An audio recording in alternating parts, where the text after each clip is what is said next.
Hello बच्चों, कैसे हैं आप सभी लोग। बेटा आज हम पढ़ने जा रहे हैं concentration terms part 2 11th class की केमिस्ट्री का एक बहुत ही इंपॉर्टेंट टॉपिक, जहां पर हम बहुत ही इंपॉर्टेंट कंसंट्रेशन टर्म्स जैसे कि mole fraction, molality, molarity and normality, इन चारों टर्म्स के बारे में बात करने वाले हैं। पहली जो चार टर्म्स थी जिनमें से 3% कंसंट्रेशन के अंदर आती है और एक जो पीपीएम आती है, इनको हम पढ़ चुके हैं। इन्हीं के साथ साथ मैंने आपको स्ट्रेंथ का फॉर्मूला भी बताया था।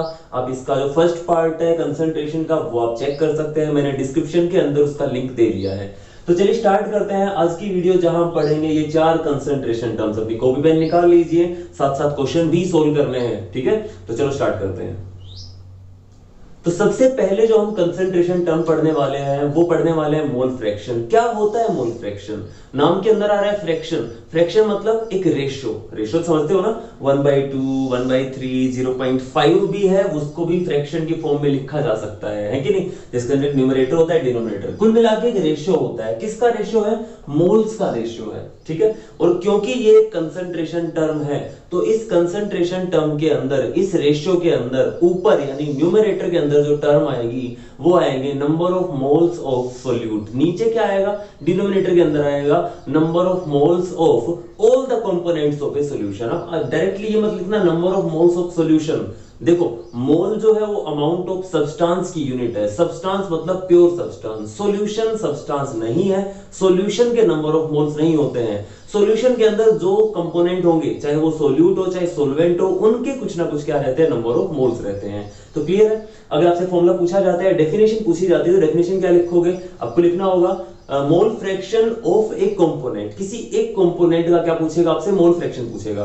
The mole fraction of a component of a solution is defined as the ratio of number of moles of that component to, ratio किसका ले रहे हैं? To the total number of moles of all the components. ये क्या हो जाएगी? Definition हो जाएगी। डेफिनेशन को नोट कर लो, साथ साथ मैं नीचे डेफिनेशन लिख दे रहा हूं, साथ साथ फॉर्मूला भी आपको नोट कर लेना है। तो अगर मैं बोलता हूं कि इफ ए सॉल्यूशन, अगर आपको कोई सॉल्यूशन दे रखा है, if a solution is composed of, अगर वो बना हुआ है किस से? Two components A and B. अगर कोई सॉल्यूशन है जो ए और बी से मिलकर बना हुआ है, और फिर से बोल रहा हूं, ध्यान रखना आप, जब भी हम बी की बात करेंगे तो बी जो रहेगा वो हमारा रहेगा सोल्यूट। बी क्या लेके चलूंगा मैं? सोल्यूट लेके चलूंगा। हमारा जो कन्वेंशन रहेगा वो इस तरह लेके चलेंगे कि बी जहां लिख दिया ए और बी में से वो सोल्यूट रहेगा, ए जो होगा वो क्या रहेगा? वो सोलवेंट रहेगा। बुक के अंदर भी अगर दे रखे हैं तो इसी तरह से एनसीईआरटी के अंदर यही कन्वेंशन लिया हुआ है, यही कन्वेंशन आपको देखने को मिलेगा। तो मैं बोल रहा हूं कि कोई सॉल्यूशन जो ए और बी से मिलकर बना हुआ है, यानी ए सोलवेंट के अंदर बी सोल्यूट को क्या किया गया है? डिसॉल्व किया गया है। अब हमें क्या देखना है? हमसे बोला हुआ है mole fraction of B calculate करके बताओ। तो सबसे पहली चीज मैं इधर लिख लेता हूं, फॉर्मूला जो बनता है, जो डेफिनेशन के अकॉर्डिंग आता है, मोल फ्रैक्शन। डेफिनेशन नोट कर ली होगी सभी ने। Mole fraction of B is equal to, अगर मोल फ्रैक्शन निकालना है तो ऊपर लिखेंगे number of moles of B. जिसका मोल फ्रैक्शन हमें कैलकुलेट करना है उसके मोल्स के नंबर को आप ऊपर रखो, और नीचे रखेंगे number of moles of B plus number of moles of A. Number of moles of A, यही तो होगा। टोटल नंबर ऑफ मोल्स आ गया आपके पास, बी के कुछ मोल्स थे, ए के कुछ मोल्स थे, उनका सम कर दिया, ये क्या आ गया? मोल फ्रैक्शन आ गया। तो यहां से अब मोल फ्रैक्शन को डिनोट किससे किया जाए? तो मोल फ्रैक्शन को डिनोट करने के लिए हम ये x बनाते हैं, ठीक है। लेकिन इसको मैं जाई बोलता हूं, कुछ जगह पे कुछ टीचर्स को काई भी बोलेंगे, मैं इसको जाई बोल रहा हूं, आप x भी बोल रहे हैं तो भी कोई गलत नहीं है। बस आपको पता होना चाहिए कि मोल फ्रैक्शन को डिनोट कर रहा है। क्लियर है? तो मैं बोल रहा हूं कि chi of B, mole fraction of B will be equal to number of moles of B, यानी कि नंबर ऑफ मोल्स n से डिनोट करेंगे वो b upon number of moles of b plus number of moles of a। और यही formula हो गया किसका? मोल फ्रैक्शन ऑफ बी का, ठीक है। ये फॉर्मूला आ गया। अगर आपको कैलकुलेट करना है जाई ऑफ ए यानी मोल फ्रैक्शन ऑफ ए, तो वो क्या होगा भाई? बी के मोल फ्रैक्शन के लिए हमने बी को ऊपर रखा था, अब ए का मोल फ्रैक्शन पूछा हुआ है तो ऊपर रखेंगे number of moles of A upon number of moles of B plus number of moles of A. Solute और सॉल्वेंट के नंबर ऑफ मोल्स का क्या कर दिया? सम कर लिया। इनको आगे पीछे करने में कोई दिक्कत नहीं है ना, ठीक है। तो ये आपके पास दो फॉर्मूले आ जाते हैं किसके? मोल फ्रैक्शन कैलकुलेट करने के। अगर आपके पास कोई सॉल्यूशन दिया हुआ है जिसके अंदर वे चार हमारे पास कंपोनेंट दिए हुए हैं, A B C and D, और फिर पूछा हुआ है डी का आपको बताना है मोल फ्रैक्शन क्या होगा। तो कैसे कैलकुलेट करेंगे, हम लिखेंगे chi D is equal to number of moles of D upon number of moles of A plus number of moles of B plus number of moles of C plus number of moles of D. इस तरह calculate कर लेंगे। ठीक है, यहां से आपको ध्यान रखना है कि जो हमारा मोल फ्रैक्शन होता है वो एक फ्रैक्शन होता है, और फ्रैक्शन कभी भी 1 से बड़ा नहीं हो सकता, वो 1 से बड़ा नहीं हो सकता। अगर प्योर सब्सटेंस गिवन होगा, प्योर सब्सटेंस का मतलब है आपको एक ही चीज दी हुई है, ओनली वाटर दिया हुआ है, ओनली क्या दिया हुआ है, वाटर दिया हुआ है, इसके अंदर कोई सोल्यूट नहीं दिया हुआ है, कोई भी सोल्यूट नहीं है। तो इसका मतलब केवल और केवल क्या है आपके पास, प्योर सब्सटेंस, एक वाटर आपके पास गिवन है। या फिर मान लेते हैं कि आपको केवल NaCl दिया हुआ है कि NaCl दिया आपको, ठीक है, और वाटर उसके अंदर आपने मिक्स नहीं किया बिल्कुल भी, या कोई भी सॉल्वेंट मिक्स नहीं किया है। तो इसका मतलब क्या हो गया, आपके पास प्योर सब्सटेंस NaCl है।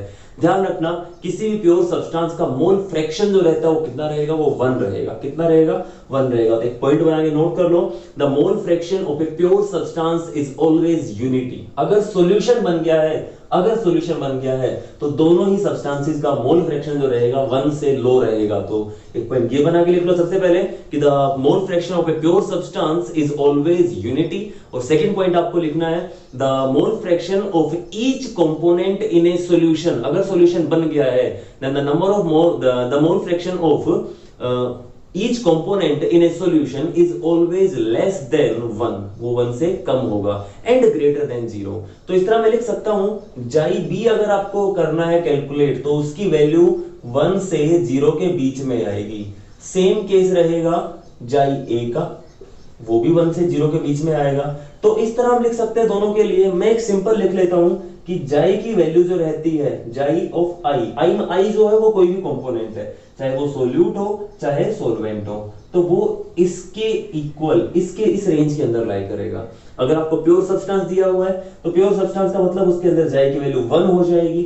और अगर आपको मान लेते हैं कि वाटर और सोल्ट, कोई भी सोल्ट का सॉल्यूशन बनाना था, सोल्ट आपने डिसोल्व ही नहीं किया और फिर पूछ रहा है सोल्ट का मोल फ्रैक्शन निकालो, सोल्ट के मोल्स है ही नहीं, ऊपर आप 0 रखोगे, नहीं सारा से टर्म 0 हो जाएगी।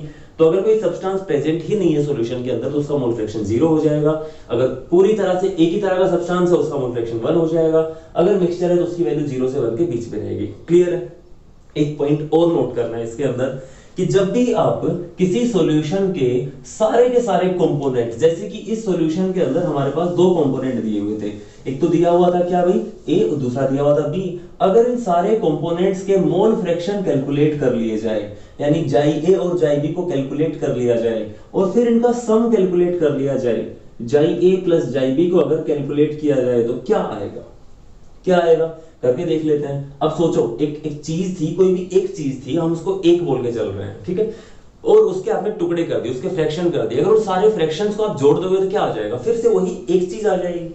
अभी करके देख लेते हैं। जाइए की वैल्यू क्या है भाई, जाइए की वैल्यू है Na upon Na plus NB लिख सकता हूं नीचे, ठीक है। जाई बी की वैल्यू क्या है, जाई बी की वैल्यू हो जाएगी NB upon Na plus NB। इसकी वैल्यू कैलकुलेट करनी है हमें, ठीक है। अच्छा, अगर मैं आगे से कैलकुलेट करता हूं, दोनों में एलसीएम ले लूंगा, एलसीएम क्या आ जाएगा, Na प्लस NB आ जाएगा। ऊपर इधर से आएगा Na एज इट इज और इधर से आएगा NB as it is. Numerator denominator same हो गए, क्या इनको कैंसिल आउट किया जा सकता है, बिल्कुल किया जा सकता है। आंसर कितना आ जाएगा, 1 आ जाएगा।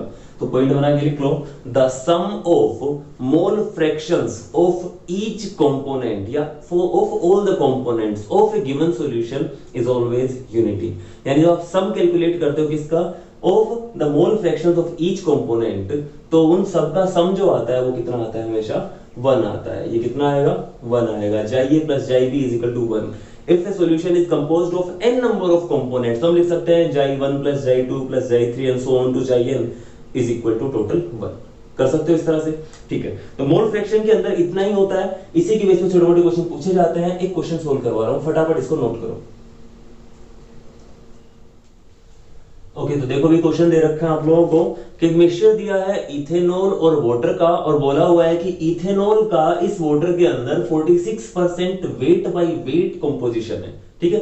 तो परसेंटेज जो रहेगी बहुत ही इंपॉर्टेंट टर्म है, लेकिन उसके बेस पे क्वेश्चन डायरेक्टली पूछे नहीं जाते, उसको क्वेश्चन में दिया जाता है, हमें डिकोड करना होता है। कैसे डिकोड करेंगे, मान लेते हैं कि मैं बोलता हूं आपके कि आपके भाई 75% मार्क्स आए हैं, ठीक है। 75% मार्क्स होने का मतलब क्या है? इसका मतलब ये है कि अगर 100 मार्क्स का टोटल एग्जाम होता तो आपके 75 मार्क्स आते। अगर मैं बोलता हूं कि टोटल एग्जाम जो थे वो कितने के थे, 1000 मार्क्स के थे, अब बताओ उसके कितने एग्जाम आए? कैलकुलेट कर सकते हो इस तरह से, 10th क्लास में किया होगा ना परसेंटेज के बेस पे क्वेश्चन। तो 100 में कितने आए 75, 1000 में कितने आएंगे 750 आ जाएंगे। उसी तरह से हम यहाँ पे कैलकुलेट करते हैं। देखो मान लेते हैं हमारे पास जैसे अगर बोला जाता है मोल फ्रैक्शन, मोल फ्रैक्शन का फॉर्मूला क्या होता है? Number of moles of that component divided by number of moles of each component. सबको हम सम कर लेते हैं नीचे, है ना। तो सबसे पहली चीज तो हमें ये कि अगर आपको पता चल गया है कि भाई दो चीजों से मिलकर कोई सॉल्यूशन बना हुआ है, किन किन चीजों से मिलकर बना हुआ है? Ethanol and water. किस किस से मिलकर बना हुआ है?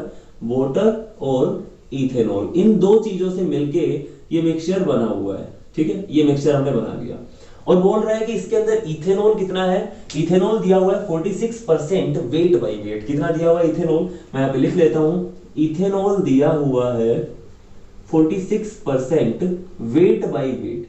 इसका मतलब ये हुआ कि अगर टोटल 100 ग्राम आपके पास सॉल्यूशन होता तो उसमें से 46 ग्राम क्या हो जाता? इथेनॉल हो जाता, है कि नहीं। तो वाटर कितना बचता? तो मान लेते हैं कि अज्यूम कर लेते हैं, let us assume that the mass of total solution, बार बार ये चीजें लिखनी नहीं है आपको, मास ऑफ टोटल सॉल्यूशन या टोटल मास ऑफ सॉल्यूशन आप इस तरह से लिखना, वो है 100 gram. Then mass of ethanol कितना हो जाएगा? अभी इथेनॉल का फॉर्मूला तो आता है ना सभी को। इथेनॉल का फॉर्मूला क्या होता है? C2H5OH। इथेनॉल का मास कितना हो जाएगा? 46 ग्राम हो जाएगा। अगर मैं पूछता हूं मास ऑफ वाटर कितना होगा, यहाँ पे मास ऑफ वाटर कैलकुलेट कर सकते हो भाई। 100 में से 46 तो ग्राम क्या हो गया? इथेनॉल हो गया। बाकी जो बचेगा वो क्या बचेगा? वाटर बचेगा। तो वाटर का मास कितना आ जाएगा? 100 में से माइनस कर देना, 54 ग्राम आ जाएगा। क्लियर है। अगर आपके पास मास आ गया है तो क्या आप इथेनॉल के नंबर ऑफ मोल्स कैलकुलेट कर सकते हो? क्या इसके नंबर ऑफ मोल्स कैलकुलेट कर सकते हो? ठीक है। इसी तरह से क्या number of moles of water calculate किए जा सकते हैं? क्या ये किए जा सकते हैं?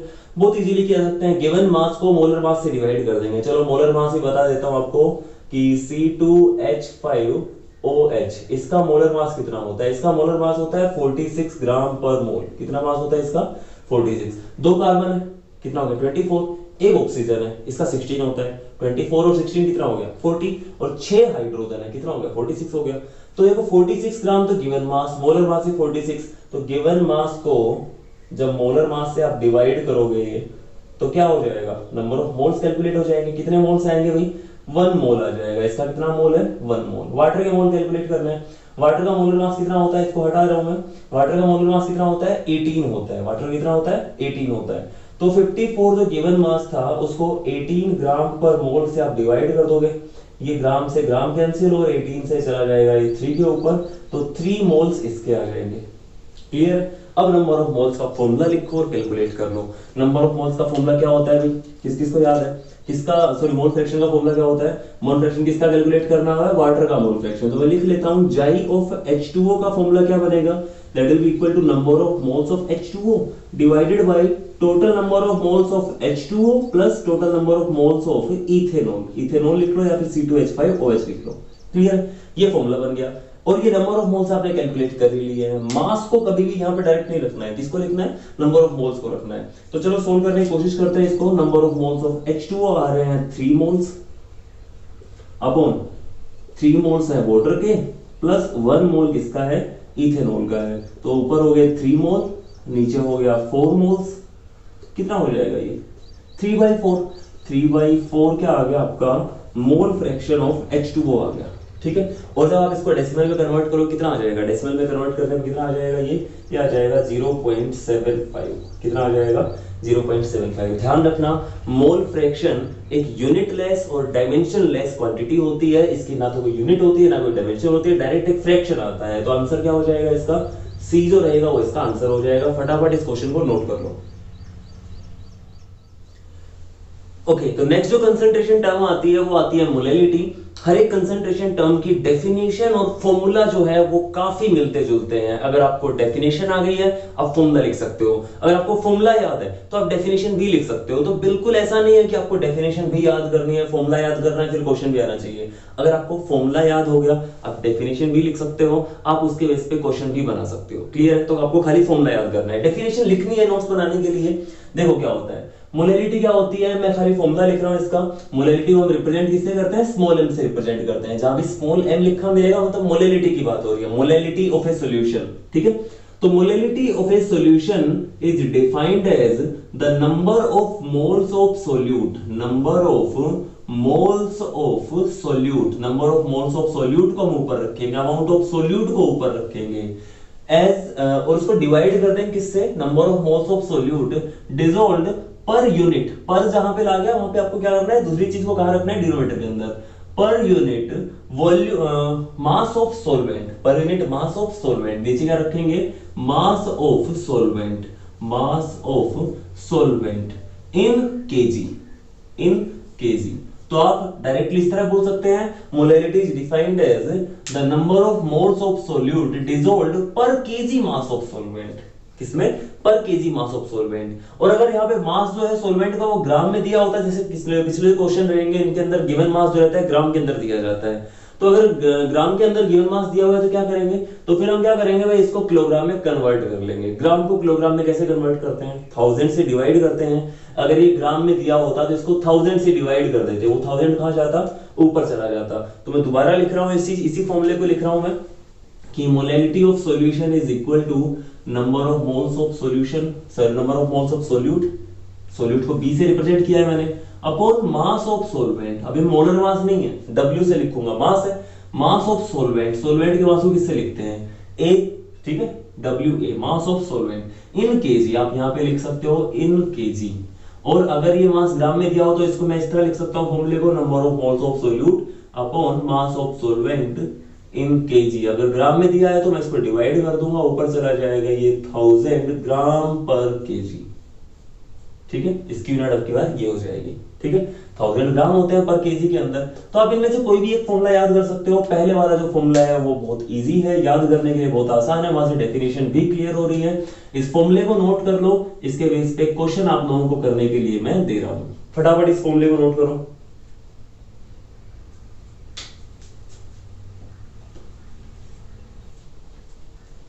हो गया भैया, देखो एक क्वेश्चन दे रहा हूं आप लोगों को। आपको बोला हुआ है कि एक इक्विमोलर मिक्सचर है। कैसा मिक्सचर है, इक्विमोलर। मैं यहां पे लिख देता हूं साइड में, EQUI, इक्विमोलर मिक्सचर है। ठीक है, इक्विमोलर का मतलब क्या हो गया, ऐसा मिक्सचर जिसके अंदर number of moles of both the component, आपके जितने कंपोनेंट दिए हुए हैं, ठीक है, उनका नंबर ऑफ मोल्स क्या रहेगा, इक्वल रहेगा। फॉर एग्जांपल इक्विमोलर मिक्सचर आपको दिया हुआ है ऑफ NaCl एंड वाटर। अगर आपको ये चीजें बोली हुई, इसका मतलब ये हो गया number of moles of NaCl is equal to number of moles of water. ठीक है, आपको ये बोला गया है। और फिर बोलता है कि इस सॉल्यूशन की मोलैलिटी कैलकुलेट करो, क्या होगी, क्या पूछा हुआ है, इसकी मोलैलिटी कैलकुलेट करो। मोलैलिटी का मतलब क्या हुआ, मोलैलिटी होती है number of moles of solute upon mass of solvent in KG. क्या मास ऑफ सॉल्वेंट गिवन है, यहाँ पे नहीं दिए हुए। क्या number of moles of solute given है, नहीं दिए हुए। लेकिन एक चीज बोली हुई है, इक्विमोलर। इक्विमोलर का मिक्सचर क्या का मतलब, जब भी आपको दिया जाता है तो हम बोलते हैं कि जो कंपोनेंट होंगे उनके नंबर ऑफ मोल्स इक्वल रहेंगे। और हमें नहीं पता है कितने नंबर ऑफ मोल्स हैं, लेकिन उनका रेशियो सेम रहेगा, 1:1 के रेशियो के अंदर रहेंगे। तो हम उनका रेशियो 1:1 के रेशियो में लेके चलते हैं और बोल देता हूं कि late number of moles of NaCl is equal to 1 and number of moles of H2O is also equal to 1। हो गया इक्विमोलर मिक्सचर। एक एक मोल लेके चल लेते हैं इनका। और जब एक एक मोल आप लेके चल रहे हो तो मेरे को इनका मास भी पता है। एक मोल के मास को क्या बोलते हैं, मोलर मास बोलते हैं। तो क्या मैं गिवन मास, जो हम मास लेके चल रहे हैं वो पता कर सकते हैं। यहाँ पे लिख सकता हूँ मास ऑफ NaCl कितना हो गया, NaCl का मोलर मास कितना होता है आपको पता होना चाहिए, 58.5 होता है। सोडियम का मास होता है 23, क्लोरीन का मास होता है 35.5। दोनों को ऐड करो कितना हो जाएगा, 58.5 हो जाएगा। क्लियर है। इसी तरह से मास ऑफ H2O कितना है, H2O का मास कितना हो जाएगा भाई, यहां पर हो जाएगा ये 18 ग्राम और इसका ये 58.5 ग्राम। अब आपको मास ही पता है, नंबर ऑफ मोल्स ही पता है, ठीक है। क्या मोलैरिटी फाइंड आउट की जा सकती है, बस फॉर्मूले के अंदर वैल्यूज पुट करनी है। तो जो कंपटीशन के क्वेश्चन होते हैं वो किस तरह के मिलेंगे, उनके अंदर इस तरह की छोटी मोटी चीजें मिल जाती है। जैसे लास्ट क्वेश्चन के अंदर मोल फ्रैक्शन पूछा है लेकिन आपको मोल्स नहीं दिए हैं, मास भी नहीं दिया है, क्या दिया हुआ है, परसेंटेज वेट बाय वेट दे रखा है। तो वहां से हम मास कैलकुलेट कर लेंगे, मास मिल गया तो मोल्स भी कैलकुलेट हो जाएंगे, मोल्स से नंबर सॉरी मोल फ्रैक्शन जो रहेगा वो भी कैलकुलेट हो जाएगा। मोलैरिटी कैलकुलेट करनी है, यहाँ पे अब की बार बोला हुआ है इक्विमोलर मिक्सचर है, यानी दोनों कंपोनेंट जो दो कंपोनेंट दिए हुए हैं उन दोनों के नंबर ऑफ मोल्स इक्वल है। 1 1 मोल लेके चलो, ठीक है। आप 2 2 भी लेके चल सकते हो, कोई दिक्कत नहीं है, कोई फर्क नहीं पड़ेगा उस चीज से, ठीक है। तो देखो भाई अब हमें क्या करना है, मोलैरिटी फाइंड आउट करनी है। तो मोलैरिटी के फॉर्मूले में वैल्यूज रख रहा हूं। Number of moles of solute, solute जो है वो NaCl लेके चलेंगे, क्योंकि जो क्वेश्चन था एक्चुअल में उसके अंदर लिखा हुआ क्या है कि calculate the molarity of NaCl solution in water, NaCl solution in water, यानी NaCl का सॉल्यूशन बनाया वाटर के अंदर, वाटर हमारा सॉल्वेंट लिया हुआ है, सॉल्वेंट। हालांकि दोनों के नंबर ऑफ मोल्स इक्वल है, और अगर आप देखोगे कि भाई आपको लगेगा इसका मास तो ज्यादा है तो इसका मतलब क्या हो गया, ये सॉल्वेंट होना चाहिए, ऐसा नहीं है, ठीक है। नंबर ऑफ मोल्स जो रहता है वो एक्चुअल अमाउंट ऑफ सब्सटेंस होता है, ठीक है।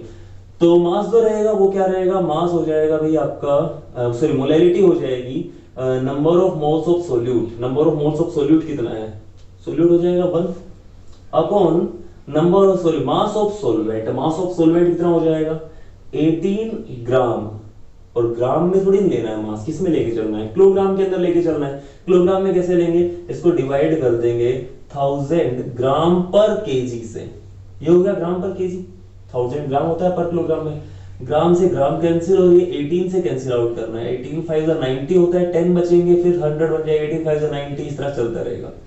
तो मैं लिख लेता हूं, यहाँ पे ये 1 मोल था, तो मोलैरिटी आ जाएगी 55.56 मोल पर केजी, ये केजी रहेगा, पर केजी लिखा जाएगा। तो इस तरह से मोलैरिटी जो रहती है उसको आप लिखोगे 55.56 मोल पर केजी। इसको एक और तरीके से लिखा जा सकता है 55.56 m, स्मॉल m लिख देंगे, या फिर मोलल, ये भी लिख सकते हो आप, क्लियर। 55.56 m नहीं बोलते हैं, बोलते हैं क्या इसको, मोलल। तो ये m लिख रहे हैं इसका मतलब क्या है, मोलल ही है। इस क्वेश्चन को नोट करो, इसके बाद हम नेक्स्ट कंसंट्रेशन टर्म की ओर बढ़ने वाले हैं जो है मोलैरिटी।